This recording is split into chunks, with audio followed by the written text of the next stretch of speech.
بھی ہے اور لوکل طور سے بھی ہے،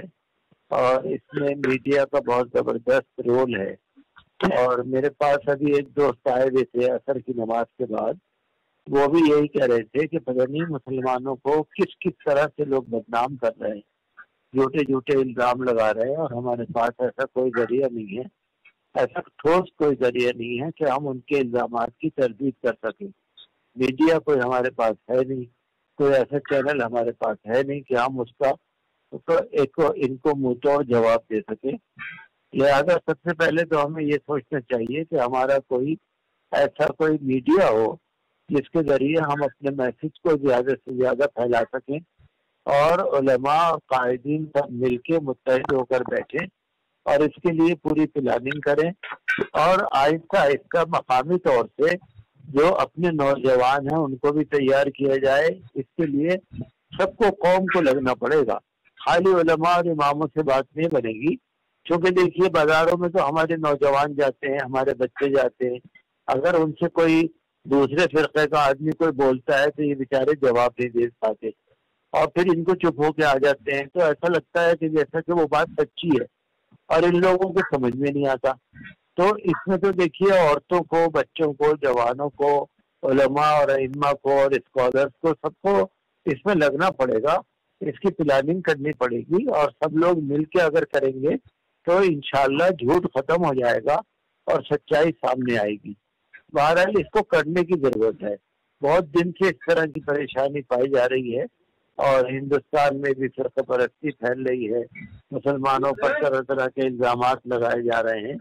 تو اب وقت ہے کہ ہم لوگ کچھ کریں، متحد ہو کر اس کے لیے سوچیں، اور جو بھی ہم کر سکتے ہوں جس طریقے سے، چاہے وہ اورل انداز میں ہو یا لٹریری انداز میں ہو، اس کے لیے بہت زبردست تیاری کی ضرورت ہے۔ اور اگر اپنا کوئی میڈیا ہو جائے، اگر اپنا کوئی چینل ہو جائے تو وہ بہت اچھی بات ہے جو ان کا منہ توڑ جواب دے سکے،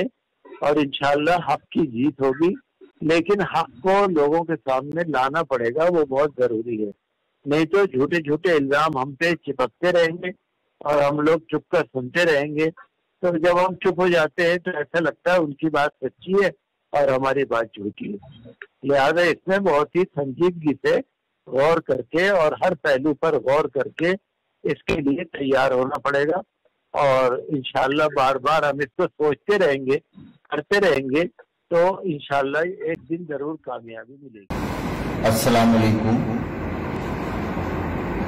میں امام کونسل آف انڈیا کا بہت مشکور ہوں کہ انہوں نے ویبینار کے ذریعے فائٹ اسلاموفوبیا سمپوزیم میں مجھے شرکت کرنے کے لیے مدعو کیا۔ اسلاموفوبیا پوری دنیا میں اس وقت رائج ہے، اس کا شکار پوری دنیا ہے،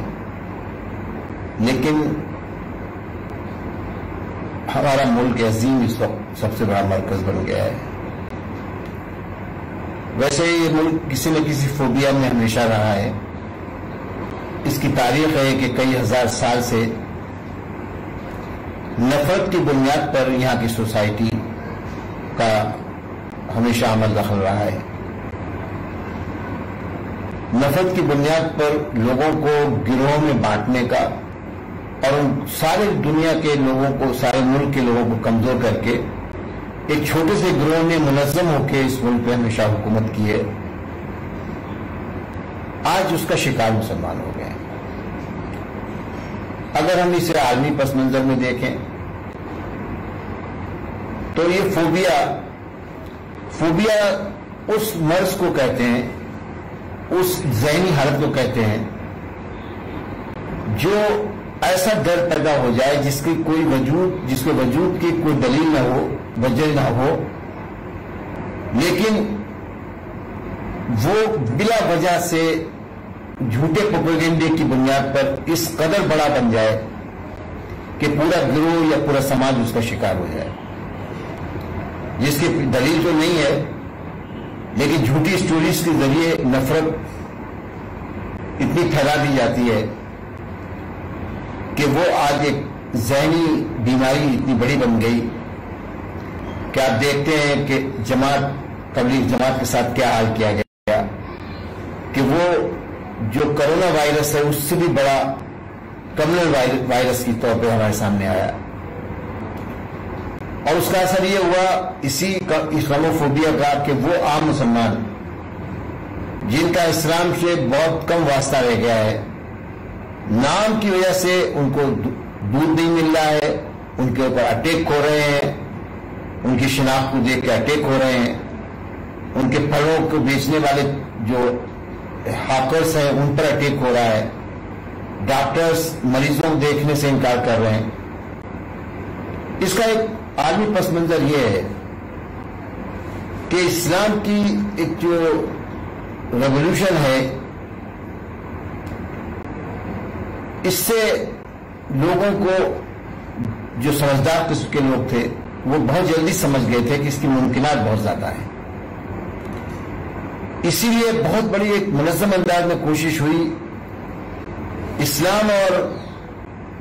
رسول اللہ صلی اللہ علیہ وسلم کی کردار کشی کے لیے 60,000 کتابیں خلاف لکھی گئی ہیں۔ اس سے ایک ذہن تیار کیا گیا ہے اسلام سے نفرت کا، ڈرنے کا۔ آج وہ ذہن اس شکل میں سامنے آیا کہ کتاب بھی آئی اور جس کو بہت بڑے پیمانے پر قبول کیا گیا، جسے کلاس آف سیویلائزیشن کہتے ہیں، یعنی کہ اسلام اپنے آپ میں ایک مکمل دین ہے تو پھر الگ اپنے آپ میں ایک الگ سیویلائزیشن بھی ہے، اور اس طرح سے اسلام کی گروتھ کو روکنے کی بہت کوشش کی گئی ہے۔ اس میں ہمارا بھی رول کافی بڑا ہے، مسلمانوں کا بھی، کیونکہ ہم نے بہت نقصان کیا ہے۔ پہلا نقصان تو یہ کہ جب ہمارے خلاف یہ جھوٹے پرچار، جھوٹا پروپیگنڈا ہو رہا ہے کہ اسلام اور مسلمان ایسے ہوتے ہیں، تب ہم صحیح شکل پیش نہیں کر پائے۔ ہم بھی اسی قافلے کا حصہ ہو گئے جو اسلام سے ٹکراؤ کا قافلہ تھا، اپنی سہولتوں کے لیے، ذاتی سہولتوں کے لیے، انفرادی سہولتوں کے لیے، اور اس میں ہمارے علماء کرام اور دانشوران کا بھی بہت بڑا رول ہے،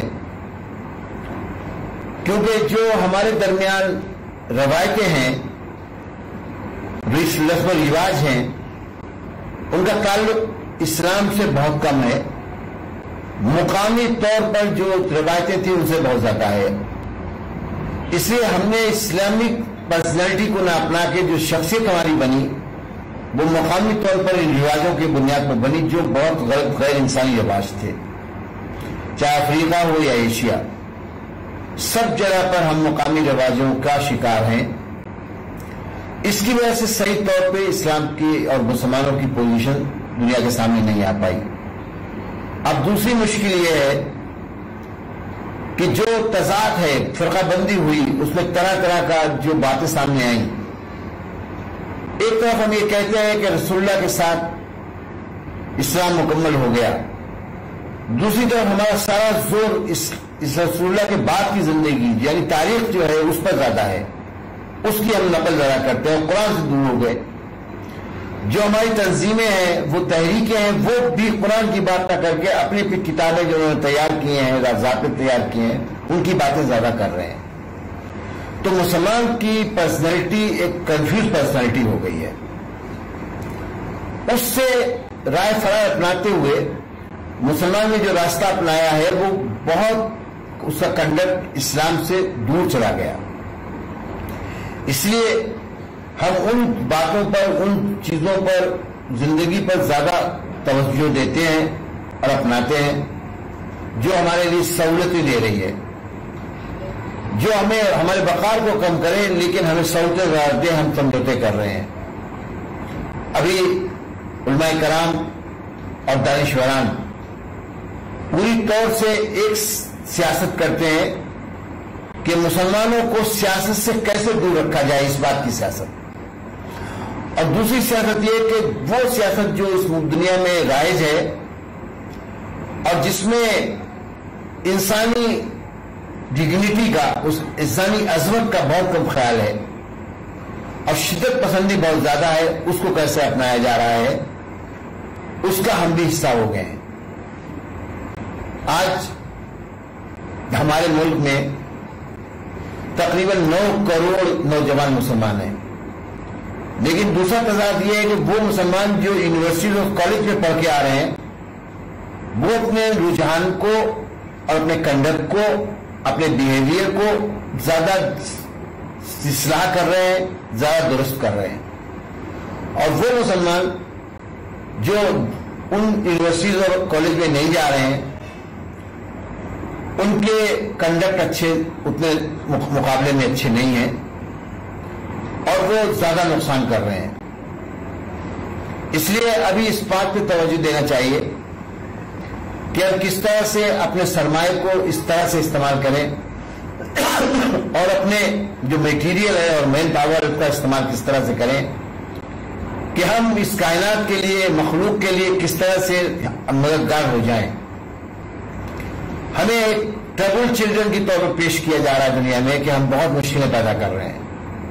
یہ ہم ہیں خود اپنے آپ سے، اپنے رویے کے ذریعے، اپنے اصولوں کے ذریعے ثابت کر سکتے ہیں کہ ہم کس طرح سے دنیا کے لیے مددگار ہو سکتے ہیں۔ ہم کس طرح سے اپنی تقریبات میں دوسروں کو شامل کریں، ان کی زندگیوں میں جو مشکلیں ہیں ان میں اپنا رول پیدا کریں، اور اس میں علماء کرام بہت بڑا رول ادا کر سکتے ہیں۔ ابھی امام کونسل آف انڈیا نے ایک کام شروع کیا ہے جو قابل تعریف ہے اور ہسٹورک ہے کہ انہوں نے ایک مجموعی کمپوزٹ خطبہ جو میں تقسیم کرنا شروع کیا، تو جہاں ممبروں پہ وہ پڑھا جا رہا ہے وہاں نئے طرح کا شعور جاگ رہا ہے، بیداری جاگ رہی ہے، اور اس دائرے کو بڑھانے کی ضرورت ہے، کیونکہ اگر ممبر پہ ہم نے صحیح بات کہنے کا سلیقہ اور طاقت پا لی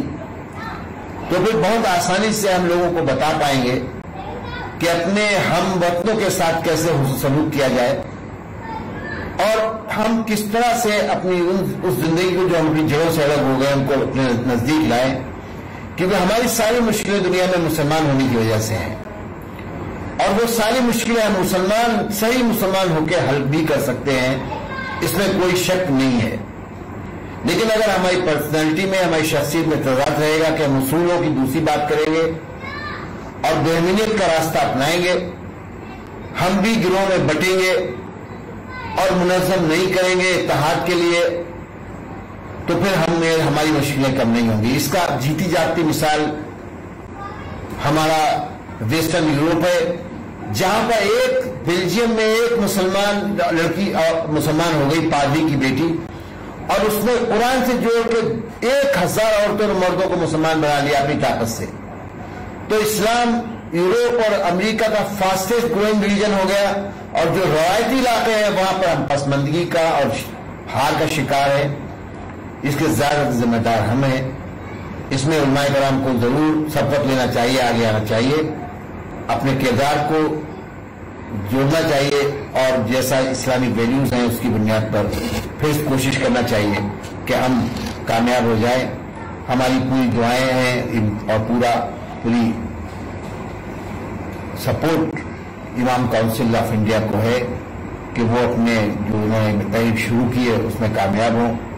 ہم سے جو بھی ہو سکتا ہے، اور ہم جیسے لوگوں کو ہمیشہ امام کونسل آف انڈیا کی اس تحریک کی حمایت کرنا چاہیے۔ شکریہ۔